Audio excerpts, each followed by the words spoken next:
years ago, the Akbayan party list group was on the brink of being delisted.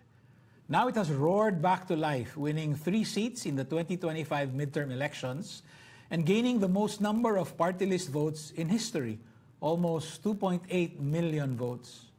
What's the story behind Akbayan's success? What's their secret sauce? Hi, I'm John Nery and you are in the public square.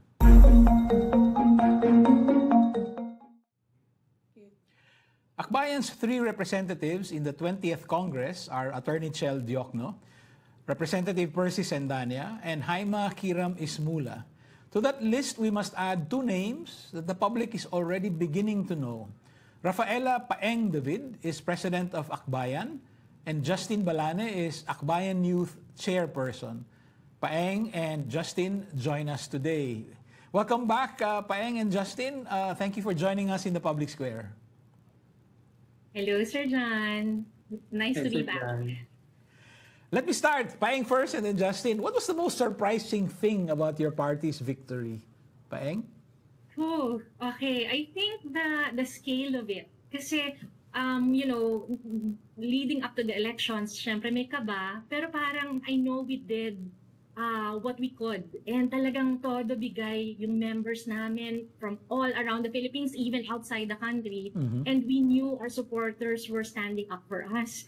And we can feel it online, on the ground. So alam namin na kahit paano we were doing okay. Pero yung the scale of it at almost 2.8 million, historic, hindi lang para sa kasaysayan ng Akbayan, pero historic din sa kasaysayan ng party list. In general, it's the highest vote of a party list group in previous elections. Kaya talagang merong sense of wonder as well na Akbayan, one of the original Akbayan party list groups na nagkaroon syempre ng ups and downs in the past election cycles, ay finally na-breach yung ceiling ngayon pagdating sa dami ng nagtaya, dami ng bumoto, dami ng nakipag-akbayan sa amin. Justine, what about for you? For me, aside doon sa nabanggit na ni Paeng na we got 2.77 million votes, highest number of votes that's received by a party list in history. When I look at the different cities noong May 12, even in cities that were known to be strongholds of political dynasty-owned party lists, number 1 yung Akbayan. Okay. And during the campaign period, tad talaga ng mga posters of these party lists in all of these areas. And then we're also receiving reports of vote buying from these competitor na party lists, and yet people turned out to vote, and have rejected itong mga political dynasty party lists that have basically cornered, made kingdoms out of these barangays and cities. So I think that's also one of the most surprising things, that young people and voters who also align with our values, and I guess have also seen the brand of Risa and Akbayan can really trump the political dynasties and these contractor parties. So scale is one of the surprising things of the victory. Also the unexpected strength in cities or areas where political dynasties ruled, even in the form of party list groups. I realize that you're one of the few, real, genuine parties, and you still have to do a collective assessment, right? So what we're dealing with here are your own personal perspectives, right? It might be that the party will come up with something maybe a little different or with a little different emphasis. I want to pick up on something that Justine said. So where were you strongest? Which regions, which cities were you strongest? Paeng? Most of our votes came from Balance Luzon, Sir John. So, pag tinignan niyo yung vote map ng Akbayan, talagang mas madiin at maraming boto coming in from NCR, Southern Tagalog, and sa Central Luzon. Okay. I think for each regions, kaya namin din pala, votes from those regions, kaya namin makuha ng 1 seat each.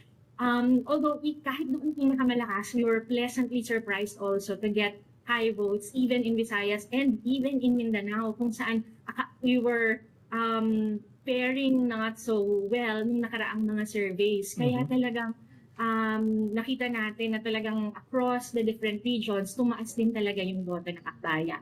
Pero yung concentration, kita natin NCR, sa Southern Luzon, Southern Tagalog, and sa Central Luzon. Paeng, was that deliberate? I mean, did you focus your campaigning on those 3 regions? I mean, that's a large chunk of the voting population. But doon lang talaga, tapos hindi na kayo masyado nag-Mindanao ba or nag-Visayas? Well, ang membership po kasi ng Akbayan, and tama po yung sinabi ninyo as a political party that takes seriously party building. We have members from all over the Philippines. Kaya Visayas man, Mindanao, kahit alam namin na mas marami kami katunggalian na apex predator doon ng mga party list, and also yung sabihin na natin yung Duterte votes doon na baka hindi necessarily aligned doon sa boto sa Akbayan. Halimbawa, kaya alam namin na may mga areas talaga natututok kami. Or rather, talagang hindi namin mabibitawan kasi may miyembro kami even in those areas na hindi mataas yung voting population, kaya baka hindi mataas yung voting preference for Akbayan. That being said, klaro din sa amin that we needed to focus kasi ang laki ng Pilipinas and our target votes, we need to make sure we know where to get them. And we knew that crucial ang NCR, crucial ang Southern Tagalog, crucial din ang Central Luzon. Kasi doon, in the past, malaki ang naging boto ng naging pink slate on the one hand, at naging malaki din yung boto ni Chel Diokno, who was our first nominee, who is our ngayon first Congress man in the House. So mahalaga sa amin when we were conducting and finalizing our strategy, we had to look for the quote-unquote children. Nasaan ba yung mga children na yan? And how do we make sure that they show up again for Chel this time around, and that they convert their votes from Chel to Akbayan. Kasi magkaiba yun, Sir John. Hindi makikita sa balota yung pangalan ni Chel, but we had to make sure that people know that he's running not in the Senate, but running now in the party list. So, hindi nila makikita pangalan niya, pero makikita nila yung Akbayan. So, clear sa amin that most of the children are in these regions. And talagang hinanap namin sila, Sir John, hanggang munisipyo, even until barangay level, para makita nasaan sila at saan may opportunity yung Akbayan to expand its market.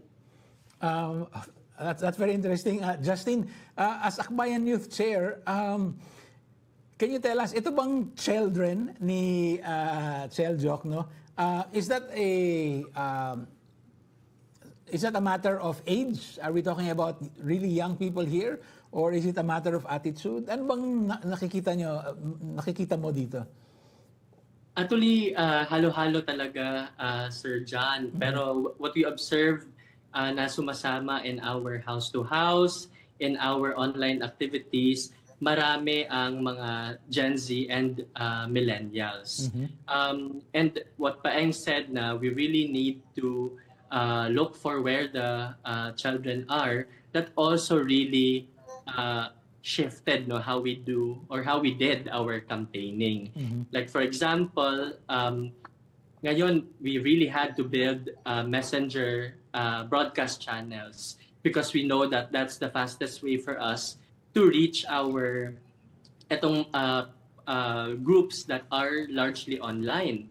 And we really engaged influencers and celebrities and artists too that had really huge followings among young people, among Gen Zs and millennials, and they were so gracious to join us in our music festivals and lend space for us in their Instagram broadcast channels. So, all of these other tools that we didn't use in 2022, we really had to make use of it, because not only do we have to be present in where children and Gen Zs and millennials are, we also have to be doing what they are doing. Wait, did you say Messenger broadcast channel, as in Facebook Messenger? That's right. Both Messenger broadcast channels and in some Instagram broadcast channels. But these are new rollouts of features of Messenger where you can send out links basically to Yes. send messages to millions or thousands of your followers at once. Yeah. So I also teach. So I also know my students also use Messenger a lot. But this is the first time I've seen that. So was this a conscious decision, a deliberate decision, months before, or even years before the 2025 midterms, that you will go into these social media, these specific channels, Justine? Yeah, you and I are both readers of Zainab Tufekci, Sir John, and yung talagang process of organizing had to be deliberate for us because now, like Paeng said, we have to find and engage the millions of voters of Attorney Chel from 2019 to 2022, and also the millions of young people who are subscribing and are following and are impressed with Seterisa's work, and also the base of Akbayan and Akbayan Youth. So all of that, we really have to be deliberate in transforming how we do our campaigning. Like for example, before we would do market runs to engage nanays and basically other people who in the morning would be in the market. So that's a busy place. But then we're also targeting Gen Zs now. So we had to do Gen Z runs. We had to be present in terminals because they would line up there to go to schools or in malls or inside schools as well, where they're just lounging in the cafeteria or in the canteen. We would talk to them about Akbayan. Yeah, I'm glad you brought up Zainab Tufekci. So yeah, I also study her, and she speaks of three kinds of capacities at least that we must build, no? Narrative, disruptive, and electoral. Itong idea of new broadcast channels, no, like Messenger, parang disruptive yan, ano? I'd like to ask Paeng and Justine also, in terms of narrative capacity, I noticed that you, on your 27th anniversary last January, you launched a new ad with a tagline, no? Kung mahal mo, akbayan mo. How did that play? Maganda ba yung response ng mga tao? Yeah. Yes, Sir John, that was something that close our heart to really tell our story through our campaign message going to the 2025 election. And the challenge for us was to really differentiate ourselves from the different party lists kasi ang daming party list eh. But at the same time, make sure na hindi lang na-differentiate pero nararamdaman din nung mga botante yung kwento namin. Kaya nabuo yung pagmahal mo, akbayan mo. Actually po, the challenge then was recognizing na, again, we have a name problem kasi our name sounds like so many different other party lists. Okay. Again, and there's like 150 plus na tumatakbo sa party list. And we build on what we learned in 2022. Actually, nagsimula ko dyan 2022 pa lang when one of our friends, volunteer expert, si Raul Castro of Macan, said, what if we look at the akbayan not as a noun but as a verb?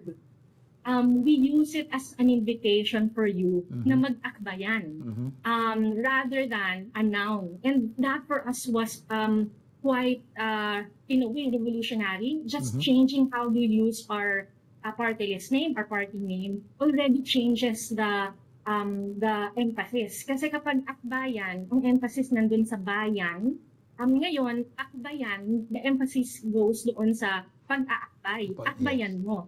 It's an invitation to solidarity, to compassion, to love. And that was such an important transformation. 2022 elections pa lang. Something that we built on this 2025 elections. So when we were already planning, sabi namin, we need to maintain that, using it as a verb. But now, how do we transform it into something that sticks? So ano yung sticky message na kapag narinig ng mga tao, pag mahal mo, alam na nila yung isasagot. Mhm. Hence, na ipanganak yung pagmahal mo, akbayan mo, facilitated beautifully by, again, one of our volunteer experts, si Vince, converting it into a jingle. Mhm. Kaya ngayon, doon yung parang LSS strategy na inadopt ng Akbayan, Mhm. na para pag narinig mo, pero siyang earworm na LSS ka, klaro sa'yo at naaalala mo. And it tells our story beautifully. Kapag mahal mo ang bayan, mahal mo yung kabataan, kababaihan, iba't ibang sektor, akbayan mo kasi kailangan nagtutulungan tayo para sa pagbabago. Yeah, and this also ties in with some of the things that, for instance, Senator Risa said before, no, about operating from a politics of love, no, not hate and so on. Justine, ito bang kung mahal mo, akbayan mo, did it translate well dun sa mga bata? Or did you have to tweak it a bit? I would say it did.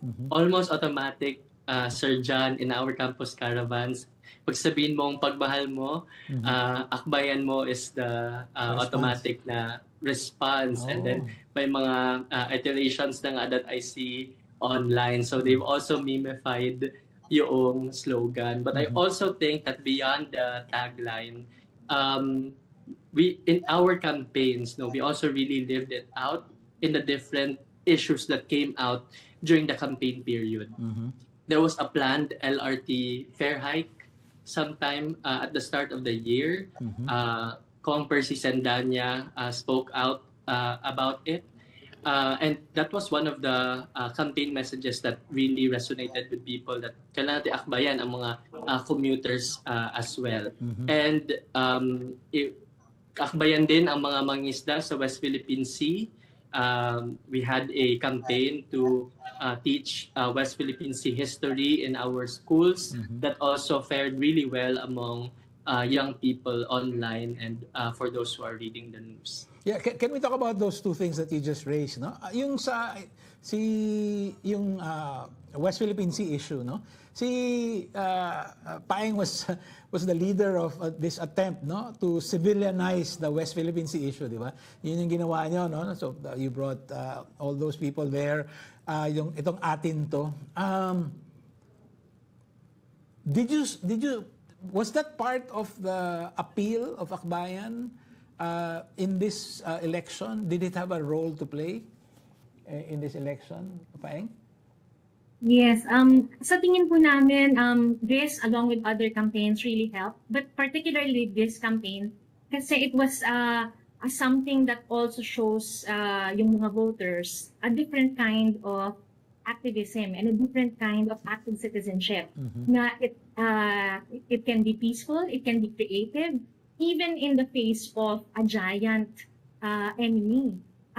Kaya sa palagay namin, yung ating ito campaign, it also showed na yung mga kapwa Pilipino na posibleng iba-iba tayo ng pagtingin pagdating sa politika, tapos we see ourselves as part of different political blocs. Pero pagdating sa West Philippine Sea issue, ay pare-pareho tayong pro-Philippines. And I think this issue cuts across different political lines. At in that sense, talagang mas nakatawid din yung akbayan doon sa mga otherwise hindi namin maitatawid ng mga sektor at even political lines.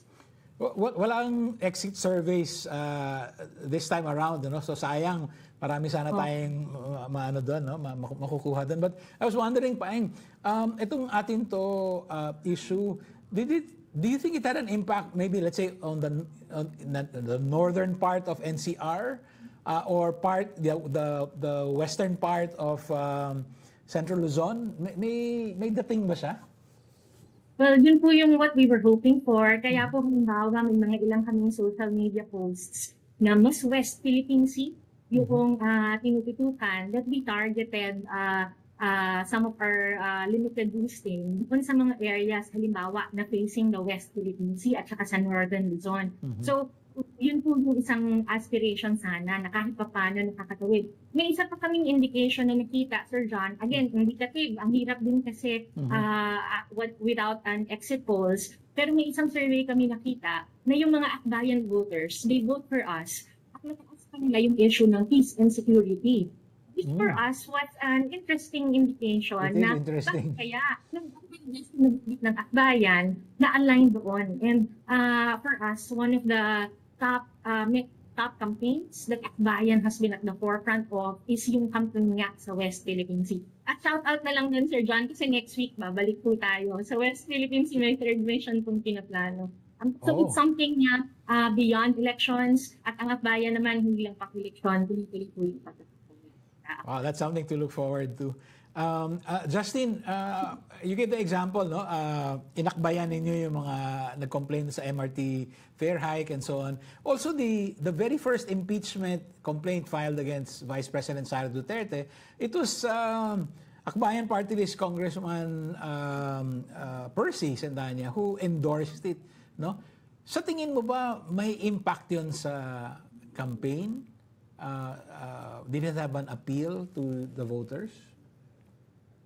I think it did, especially, for example, during the last half of the year, there was a survey that came out that among Gen Zs and millennials, they are in favor of pushing through the impeachment trial of Vice President Sara Duterte. Mm-hmm. And online too, a lot of people are engaged, no, and are looking for good governance and for accountability among their public officials. So the fact that Akbayan was the first to have endorsed the impeachment complaint in the House of Representatives helped solidify, the support among I guess voters who have also voted and supported Akbayan in the 2022 elections.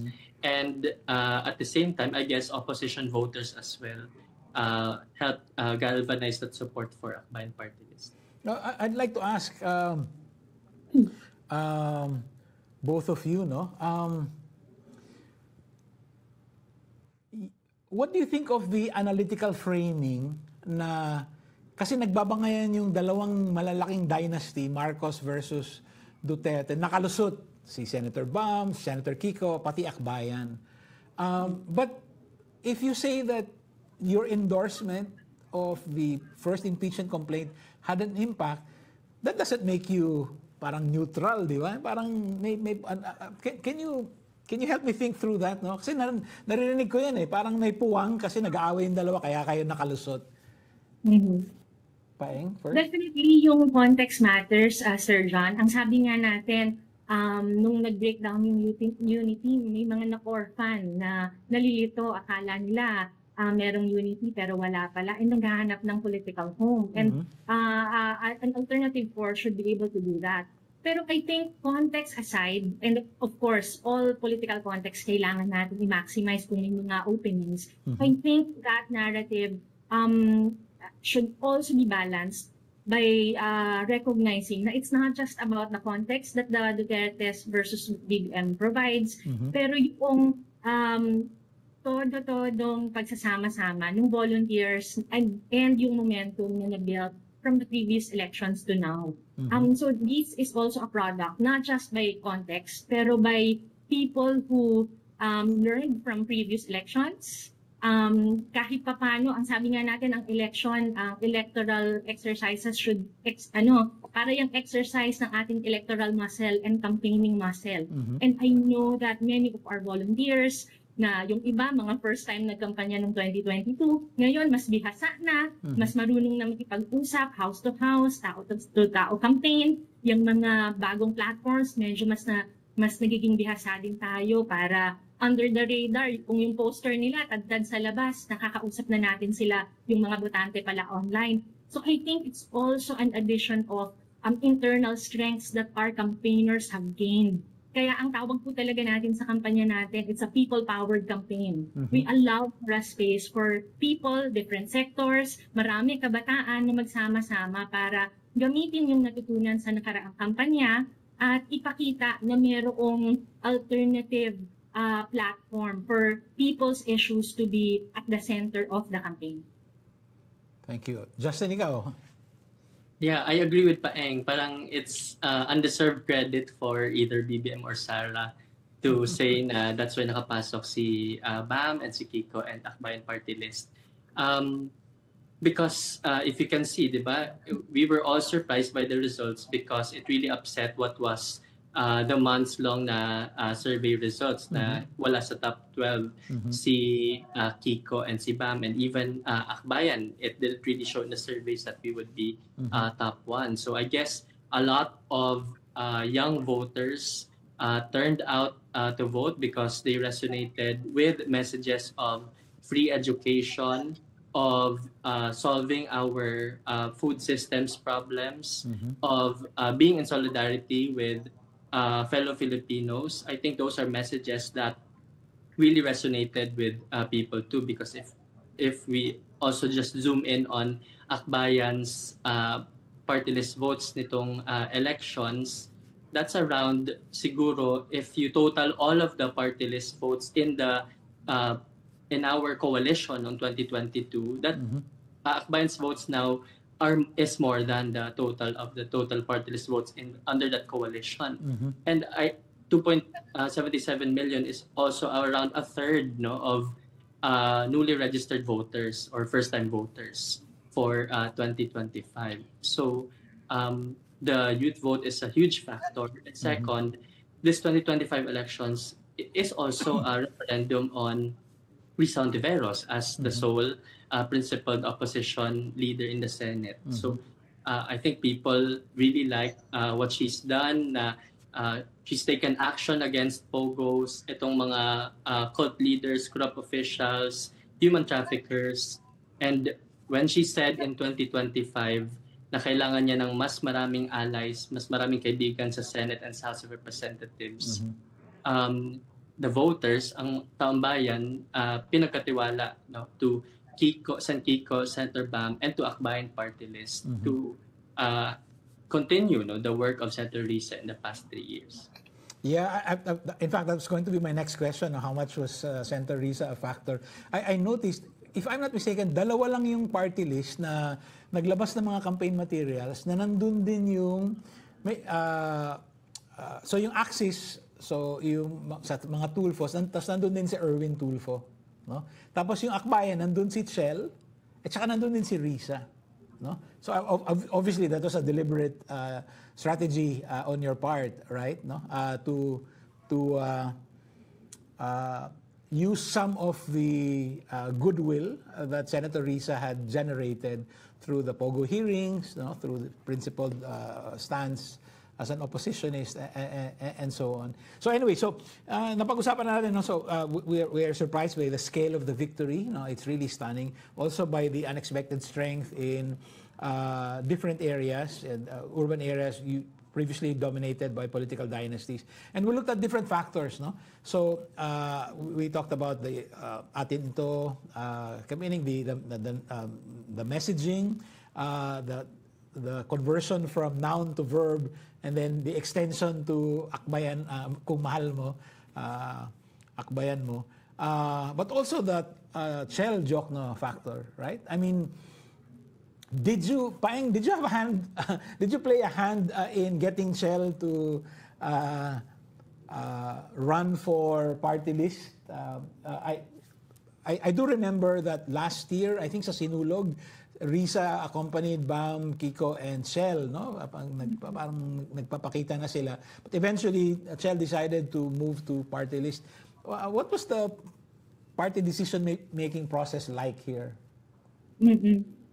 Well, syempre po maraming mga party processes bilang ang Akbayan. We take that seriously.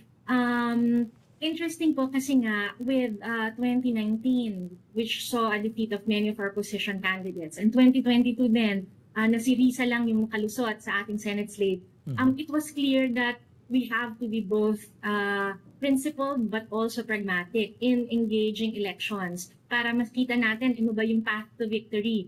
And an important path to victory that we see is yung ginawa ni Senator Risa in the past, where she was our congressperson in Akbayan as the representative of our party list for 2 terms bago siya tumakbo sa Senate. So, klaro yung pathway, maximize the opportunities that the lower house can provide as a platform going to a possible senatorial run. And yun din yung isang tinitingnan natin. Dahil klaro naman po sa atin ang pagbabago ay it will take several election cycles. And one pathway that we're looking at towards more expanded and ensuring na we have more Akbayan leaders within different spaces in government, in the upper and lower house, ay yung pagtingin nga na posible bang baka sa party list merong platform si Chel going to another run ng Senate sa 2028. So may mga ganun pong discussion, pero at the end of the day, ang klaro sa atin is to make sure na as we engage 2025, we have to prepare, not just to run, but we have to prepare to win. So, klaro po sa amin yun. And in the case of Attorney Chel, also to prepare to prosecute, no? He accepted the invitation to serve as one of the House prosecutors in the 20th Congress in the impeachment trial of Sara Duterte. Siguro naman that's to be expected, ano? I mean, people won't be surprised. Yun nga yung inisip ko, hindi ko maintindihan why people say na parang nakalusot kayo because you played safe. You know, you didn't choose between Marcos and Duterte. When in fact, you endorsed the first impeachment complaint, and now si Attorney Chel readily said, yes, I can serve as one of the prosecutors, ano. Justin, balikan ako dun sa nabanggit mo tungkol sa surveys, no? Why do you think na hindi siya nag-reflect ng ganon? Kasi parang the surveys were already showing, and I remember, I think in April, si Eman Hizon, your party vice president, I remember reading one post of his saying na parang you were on your way to winning at least one seat. No, but the work won't stop and so on. Parang naka 1.5% na kayo share, parang ganyan.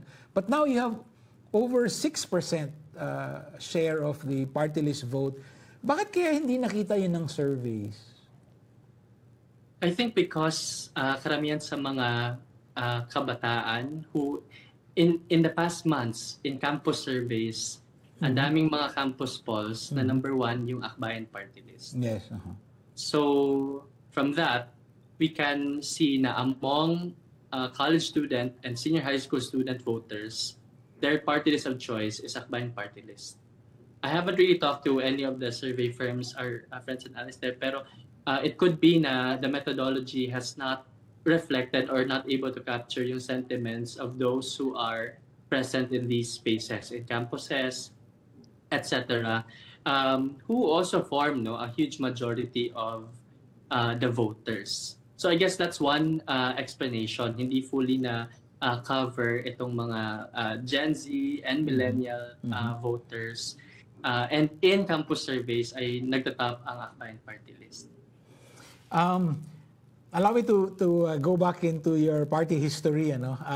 If maybe 2019 was your lowest point. You didn't win a seat. I think you lost one pa nga. You got 173,000 votes. No? In 2022, you were the last one to come in with 236,000 votes. No? Less than 1/10 of what you got now. But in 2010, you got over 1 million votes. Right? In 2010. I was thinking, your victory actually this year is more impressive than the one in 2010. Kasi in 2010, you were with the rising tide of the Aquino candidacy. No? Hindi nga nanalo si Risa when she ran for senator, but you got 1 million votes. Now, you're in the opposition. If I remember correctly, yung WR numero, ang estimate nila sa yung opposition base was just 7.5% of the voting population. No? So, you're not only in the opposition, you're in the wilderness, kumbaga. No? And then you get 2.77 million votes. No? What else kaya can explain itong massive shift in political... Of course, you worked hard at it. No? Nabanggit mo nga, no?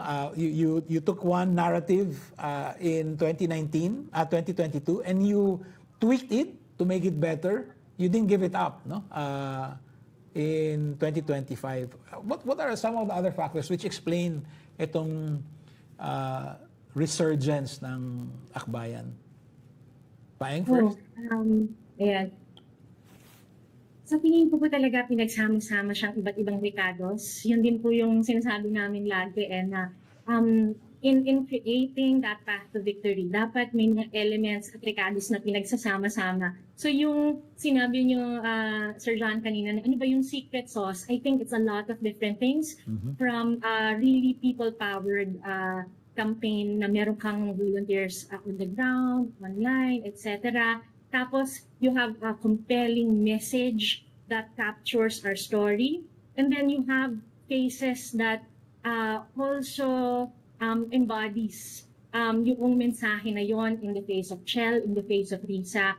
And I think pag pinagsama-sama yung mga Ricardos na yon, mensahe, mensahero, and yung mga mamamayan who we campaign with and campaign for, pag pinagsama-sama mo yon at this moment, na uhaw yung mga mamamayan sa mensahe that also inspires them to look for something new. Sa tingin ko, pag pinagsama-sama yon, parang magic, Sir John, yung kinakalabasan. At lumabas naman yon sa boto. Kasi having the ingredients and then having people who have learned in the past skills na importante para lutuin siya the best way possible, and then making sure and hoping that those who you offer that to ay talagang tatangkilikin din siya. Pag nagtagpo yun, sa tingin ko, there's something magical about it.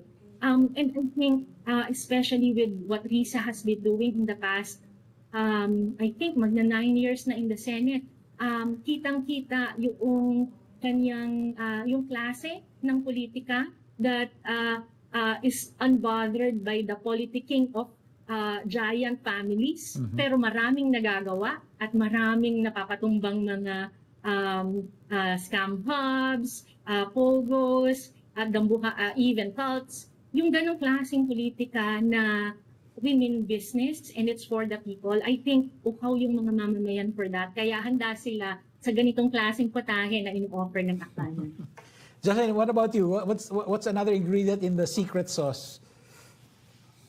I think that for this round, we really took risks and innovated on our tried and tested campaign strategies. Of course, our members are our strength. And what Paeng mentioned earlier, that that this campaign is a people-powered campaign. That's really the name of our methodology. That our members are extending and are really talking to their family members, their neighbors, anyone, and basically their group chats, and not only just to one-off chat them about Akbayan, but to really journey with them across the campaign period.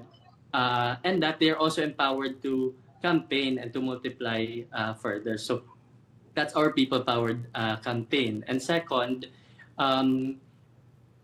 part of innovating on our tried and tested campaign strategies was that it was not just about flyering and putting our campaign speaker in a moving vehicle so that more people learn about our jingle.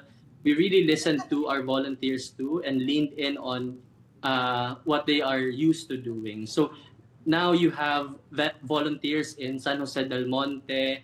They're doing busking every weekend. One person would take out a guitar, and then people in Akbayan shirts would be surrounding them. So that's in public areas. Run clubs as well. Every Sunday, there are children's.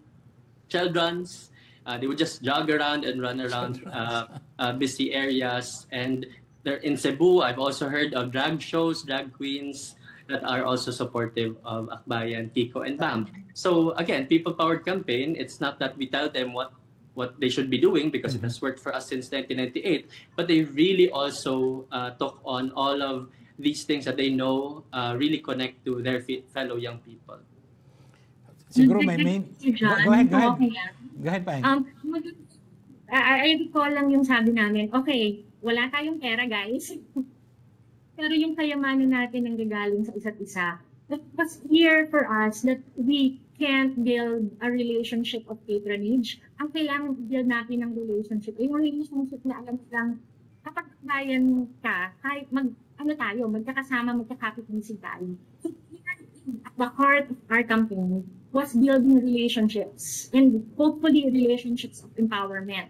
Kaya meron kaming tinatawag na pag nagkakampanya ka, dapat yung kinakausap mo, hindi lang yan isang beses, dalawang beses, kasi hindi natin kayang tapakan yung quote-unquote ayuda ng iba. Pero kung kaya nating maging talagang kaakbayan sila, hopefully they will show up for us, and they do. Maybe my main takeaway from our conversation is yung emphasis ninyo on using what you call tried and tested campaign strategies. I mean, the context is the last two elections, the 2019 and 2022, were not exactly shining moments, no? But parang may nakita kayong gumana and you just tweaked it, you updated it. Yun ang kasi yung idea nga kasi na parang if your narrative didn't work the first time, change it for another, di ba? Parang, so, ito yung isang nakukuhang take away, no? Parang remaining true to yourselves as a party and doubling down on those tried and tested strategies. Paeng, I have a question for you. You are the top officer of the party, but you're not among your 10 nominees. No? Si Justine is the 4th nominee. Why is that? Did you deliberately decide to work behind the scenes? To clarify, Sir John, may party chair pa kami. Si Ate Maylene Vega, shout out sa kanya. And then, yes, I serve as president. Klaro din po sa amin na mahalaga yung trabaho within the party. Mm-hmm. So it's not just about who gets the spotlight, but very clear to us that party building involves many of the things that is required sa pag-ensure na the house is running. Mm-hmm. And honestly, there's so many people I want to recognize and should be recognized kasi ang tunay na partido, klaro mula sa ground, sa national headquarters, yung mga kaibigan nating nagtatrabaho sa opisina ng Senado, lahat sila, grabe yung pag-aambag. And I'm just one of the many sa aming partido na talagang nagsama-sama, nagsanib-puwersa to make this happen.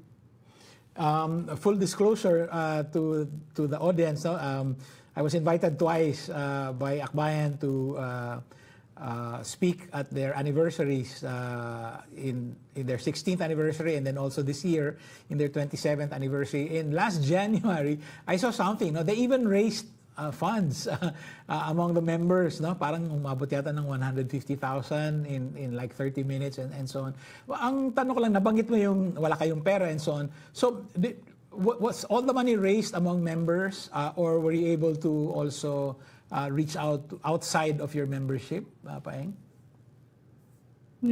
Ito po ay kampanya ng pag-aambagan, both from within and also from those who saw potential in Akbayan. And I think they also see the possibility of both Risa and Chel and also the senators that we supported, si Kiko and Bam. And I think that leadership that Risa provided, hindi naman siya tumatakbo ngayon election. Pero isa siya sa pinaka-busy na umiikot at nag-house to house si Senator Risa. So I think because people see that we're really, our boots are on the ground and our message is something that resonates with them, we're happy to report na talagang ito ay pag-aambagan. Hindi lang ng mga miyembro ng Akbayan, pero even those na who see the potential of a leadership that Akbayan represents. Thank you. Maybe one last question for the two of you. What can we expect from Akbayan going forward? Let me start with Justine and then end with Paeng. Justine? I think we have this rare opportunity and this huge mandate, no? And we really need to work on in the next few months that we are able to consolidate and organize young people and these voters who align with our values for all the other campaigns that we will work on moving forward, whether that's on holding our public officials accountable, itong magiging ongoing na impeachment trial, our most important bills like the security of tenure bill for the labor sector and for the workers, itong baon bill which will provide support for our college students to help address the education crisis and lower dropout rates. So we want to be able to harness all of that excitement and innovation from the campaign to fuel clamor for these equally important legislation. And that's going to be a challenge for us too, kasi there was a study that came out na among young people, their pinaka-top na political activity is sharing an online post, for example. Okay. But that they also turn out to vote. So we need to also help young people journey from being online to doing more collective work offline. And that is to join organizations, host community events and activities, and also engage their policymakers. So the time now is also because they gave us this mandate to also hold us accountable, and we are preparing ourselves for that. Thank you. And Paeng? Siguro pa get inspiration from what Lisa has said and also what Akbayan has been doing. Hopefully, our fellow Filipinos will expect a politics of love. Kaya nga, pag mahal mo, akbayan mo na, di ba? I'm certain that with the leadership of Lisa and now with Chel, Perci, and Dada in the House of Representatives, they can see courage embodied dun sa mga batas, panukala na ipapasa ng ating mga kongresista na talagang tumutugon sa issue ng mga kababayan natin. Ang mga issue that cuts across political lines, kasi I'm sure pag binigyan yung mga mamamayan doon sa politika ng bangayan, kung dito ka ba sa kabilang team o doon sa the other side, pero yung sinasabi nga natin na politics ng pagsasama-sama, pag-aakbayan, pagmamahal, ito ang politics na tumutugon talaga dun sa issue ng ating mga mamamayan. Education crisis man yan, o yung pagtaas ng presyo ng bilihin, o yung pananagutan ng mga nang abuso, lalo na ng nakaraang administrasyon.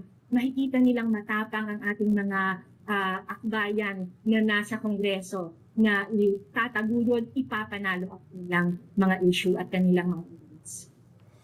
Thank you. This has been very instructive. Ang dami kong natutunan. Actually, marami pa akong tanong, but that's all the time we have. Akbayan President Rafaela Paeng David and Akbayan Youth Chairperson Justine Balane, congratulations and thank you. Thank you, Sir John. Thank you, Sir John.